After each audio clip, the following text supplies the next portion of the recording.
What up, Flirglizzy here, how you people doing, and welcome back to episode 2 of Resurrecting the Rays. In this episode, we are going to bring you through the rest of the month of April. After a win on opening day, we look to continue our hot start, and hopefully end the month of April slightly over 500. As well, we look to get a better idea of some of the guys on our roster and see what we have and what we need to improve throughout the next couple of seasons. So in this month, we ended up playing 2 games, the middle game of a 3-game set against San Francisco Giants on April 13th, and the first of 3 against the Los Angeles Dodgers on April 26th. So there are highlights for those 2 games. The rest of the games were quick sims. Without further ado, let's get into it. And as always, this series was streamed over on Twitch at twitch.tv/flare_glizzy. It's right here. It's also down in the description, so feel free to come check it out whenever I stream the series. So a final thing I have to acknowledge before we get into the episode is I am not intelligent. I completely forgot that this game does not autosave franchise mode like most other sports games do, so I did not save after opening day at the end of last episode. So that ended up having me to go back, and I ended up quick simming the game until I got a very similar result.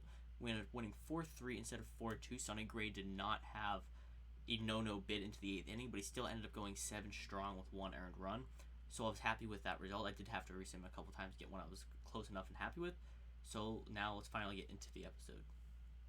So going into the first game of the episode with Sonny Gray as the starting pitcher, the lineup is going to be Jonathan Indiana at shortstop, Mike Moustakas batting behind him at second base, Jesse Winker out in left field batting third, the cleanup man Nick Castellanos in right field, Joey Votto behind him at first base, Eugenio Suarez at third, Tucker Barnhart the catcher, Tyler Naquin finishing up the outfield and center field, and obviously Sonny Gray the pitcher hitting 9th. Alright, I'll throw something down and probably a slider. And now a slider in there. Ooh, for left that over, but it gets the plate. And there are 2 gone now. Full count. Here it comes. Swing and a drive. Got that one. To right. Got all of it. There it goes. Goodbye. Into the cove and gone.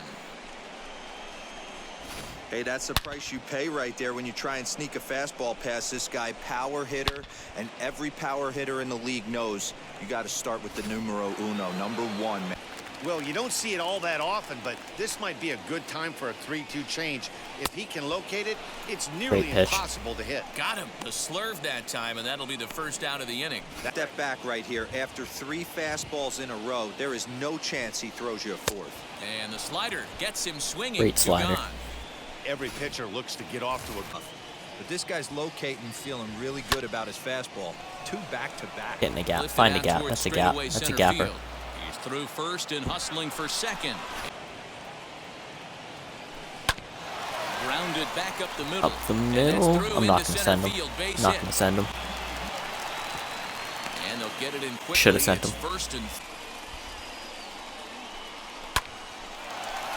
That's a base hit. And there's a base hit on the line. And that'll plate their second run. I'll sneak the fastball by him. Got him swinging, and that's the 3rd out. Tyler. He comes set. Here's the 0-0 pitch. Swung on and driven to right, and no doubt about it. And splash down. It's into McCovey Cove. I'm sure you know it's coming after that bomb. That's right. Let's check it out on Show Track. And as the numbers come in, we see it was projected at over 450 feet. An incredible home run to watch. That's a shot. 450 feet. One for strike 2. Swing and a miss. Got him with the slurve filthy. there. 2 gone. Castellanos on deck. And get himself into a 3-0 count. Driven to right field and deep. Back goes Yastrzemski, and it's gone into the arcade Didn't think that had enough. Thought that was hitting off the wall. Yeah, everyone in the stakes. What about a pure slider outside? And he wasn't going to hit that Got him one on that with one. an or. Almost got to it. Change of flow. Again, a 1-2. And he strikes him out here. Got him. So that's out number 1 here in the 7th. Is into the windup and the pitch. Got him.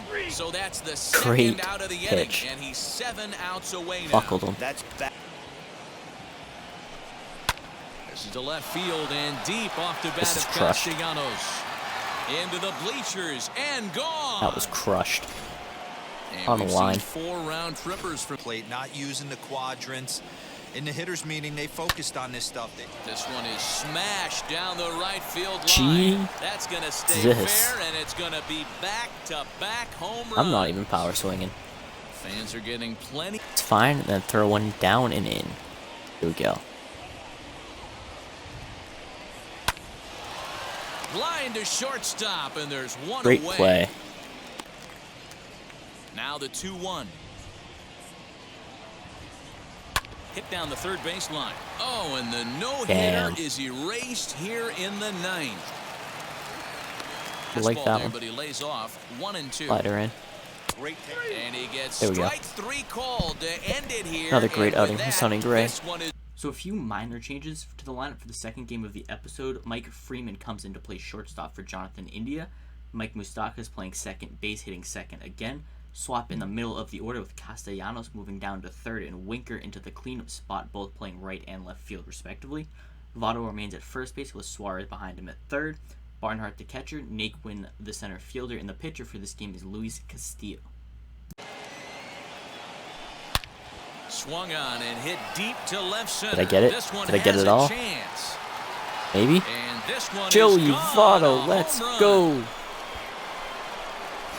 Yeah, he's looked pretty shaky. Where is that, Winning Blue? streak. Yeah, Matty, I know That's they a little lost low, their actually. last game, but you know as well as I do, in this sport, you have to have short-term memory. You have to let it go. They can get it going back in the right direction today. And he's going to get to second now with nobody out. Leadoff double. Relay throw would have beaten him. There's no Tried to go to question 3. he's been Made contact. Good job. Bellinger's decent hitter. Not too surprised. Skied in the air to straightaway left. Winker is there, though. And he puts this one away for the third out. So Inning, and now the leadoff single to start this second does not bode.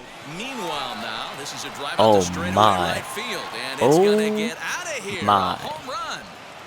This is what I'm saying, man. Kershaw does not scare me in this game. Pitches aren't deceptive enough.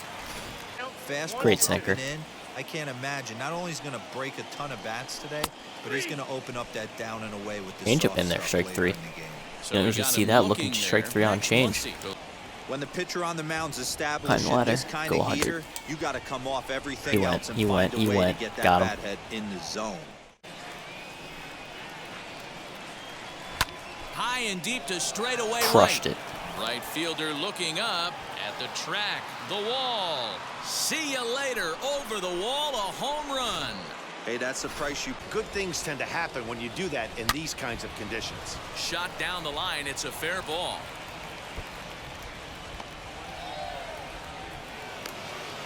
He's in at second safely as a run will score on the play as well.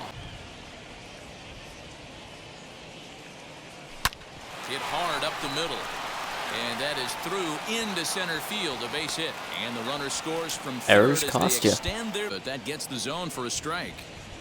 You know, this isn't a ballpark that yields a lot of runs, so when you've got a chance like this to put... Nice play by Moustakas. Save the runners. Standing in is the veteran outfielder, Nicholas Castellanos. This is when you got to get selfish. Oh, hang on now. This ball is crushed into left field. And this one ain't coming back. This ball is gone. Just a majestic I'd say home run to 470. watch, and I certainly think it's worth looking at with our show track technology. You don't see many home runs in that territory, and with a projected distance coming in at 470 feet, it backs it up. A really 470. impressive That blast. was killed. The execution didn't work, but I like the idea behind it. Swing and a miss on the changeup, and there are 2 gone. Got him chasing. Now at the plate is Will Smith. He'll start things out for the Dodgers in their half of inning number 6. Oof. Here's a shot to Oof. left field and deep. Look at this. Gone into the home bullpen for a home. 98I. Nasty fastball. It's unhittable pretty And a much. changeup swung on and And a missed for the great first circle out. change. One of the toughest... Out there again. No, Matt, I expect him to mix it up. Most catchers won't call for the same location over and over Great and circle over. And he change. got him. That was aggressive. So they're going to make him try to bring the ball in the strike zone. And he struck him out. Man, the pitcher let the guy off easy right there. That 0-2 pitch wasn't even close. I'd rate Great that as a slider. non-competitive pitch. And it's another K. So back. First pitch of the AB now. Big swing, and this one's launched to right field and deep. Going back is That'll the get right down. fielder. That's gone. Oh, wow. To lead off the Oh, inning. wow. I did not think I got all of that. Fans are getting plenty. I'll tell you, if I'm pitching right now, I'm not throwing anything near the strike zone until these guys prove they can lay off it. And And he'll fly out to end the game. There to end it, and the Reds Great have taken statement game win one of from the the Reds series right there, on the 11 to road as 1. the ball game is over. 11 to Luis 1 Castillo at with a the end of great this start, one. 7 Cincinnati innings, posted a 1 earned 3-run run, first 5 to propel them strikeouts to in that the one. He win. allowed 9 Luis hits, so they were Castillo getting takes the on, win on the mound, but didn't do his much second damage of to him. the A year. solo shot, the Clayton only Kershaw, thing two giving him a little innings bit of in, trouble there. charged with the So we finish up the month of April with a record of 13-12, 1 game over 500. That's roughly where we think we probably should be sitting at the end of the season, kind of hovering around 500, maybe a little better. But you would like to see start off the season maybe a little better, maybe 14-11, but we can live with 13-12 years as something solid to build on. Now let's see how our individual players did this month. So starting with our starting pitchers, having played 25 games, each pitcher was able to make a clean 5 starts. Sonny Gray is looking like a legit ace with a 3 ERA in 36 innings pitched with 33 strikeouts to 9 walks. Michael Lorenzen has really been our number 2 with a 3.77 in his 5 starts, 31 innings with 29 strikeouts to 11 walks. Luis Castillo has struggled a little bit, but did have that outstanding outing against the Dodgers that you saw. In 29 innings, having 20 strikeouts and 9 walks. Tyler Mahle has had his ups and downs, but he is 2-1, the second positive record with Michael Lorenzen in terms of win-loss, having a 4.45 ERA in 28 1/3 innings, 31 strikeouts to 17 walks, so he would like to see his walk total go down. And Wade Miley has been a bit of a disappointment with a 6.3 ERA in his first 5 starts, walking more than he has struck out with 14-12 in his 27-inning pitch. So you'd like to see him turn it around, and then the rotation is looking decent. So taking a look at our relievers, Lucas Sim has struggled with a 7.84 ERA in 10 1/3 innings. Amir Garrett has done alright with a 3.48. Heath Hembry has been one of our rocks with a 0.87 ERA. Brad Brock struggled as well with a 6.32. Michael Feliz has been a stud, not allowing a run in his 8 innings pitched. Sean Doolittle with a 3.86, so solid guy coming 7th, 8th inning. And Tahei Antone has been our stud closer with no earned runs allowed in his 9 innings pitch to go along with 2 wins and 6 saves. Now on to the offensive side of the ball, starting with our catchers who have both been a plus offensively for us this season. Tucker Barnhart is hitting .273 with 2 home runs and 8 RBIs. Very solid guy to have behind the dish starting every day. And his backup Tyler Stevenson is also hitting .278 with 1 RBI in his 18 at-bats. Over at first, Joey Votto has done typical Joey Votto things, hitting .282 with 4 home runs and 13 RBIs. Over to the second baseman and shortstop, you have Mike Moustakas, who is hitting .232 on the season with 8 home runs and 16 RBIs. So producing at the plate, but you'd still like to see that average go up quite a bit. The surprise of the season being Kyle Farmer, who has been our leadoff guy for most of the season, hitting .317 with 2 home runs and 7 RBIs. So someone that's definitely been producing at the plate and a bit of a surprise. Max Schrock is hitting .226 with a homer and 2 RBIs, and Mike Freeman has played 1 game, going 1 for 3. And the final infield position, third base, Eugenio Suarez is scuffling a little bit with his .205 average, but does have 5 home runs and 17 RBIs. Jonathan India, the backup over there, is also scuffling, only hitting .208 with 1 homer and 3 RBI. And starting off the outfield, Jesse Winker being the star that we think he can be, hitting .276 with 6 home run and 15 RBI. And his backup Mark Payton in his limited at-bats going 5 for 17 with an RBI. The 2 center fielders have produced a lot more than I expected. The starter Tyler Naquin is hitting .304 with 7 home runs and 14 RBI. Unexpected power from that center fielder. And Shogo Akiyama is hitting .341 in his 44 plate appearances this season, driving in 1. And last but certainly not least is Nick Castellanos, having a little bit of a slow start, hitting .239 with only 4 home run and 12 RBI, but we're not worried about him, and we know he'll pick it back up. So at the end of the first month of the season, 13-12, being 1 game over 500 isn't exactly where we want to be, but it's close, it's fine. We can, as long as we stay over 500 for most of the season, end the season a couple games over 500, that'll look really good for the first season. A couple of surprises in the likes of Tyler Naquin and Kyle Farmer, who weren't really expected to hit that well, but do both have averages over 300. Bad surprises such as Wade Miley and Brad Brock, who we hope can turn it around going forward. But in the next episode of this series, which will be streamed over on Twitch TV, as always, I will keep reminding you every episode until I get a lot of followers, because that's who I am. In the next episode, we will be bringing you through the entire month of May, the same way we did this episode, playing 2 games, which I haven't decided yet, and we'll see how we go from there.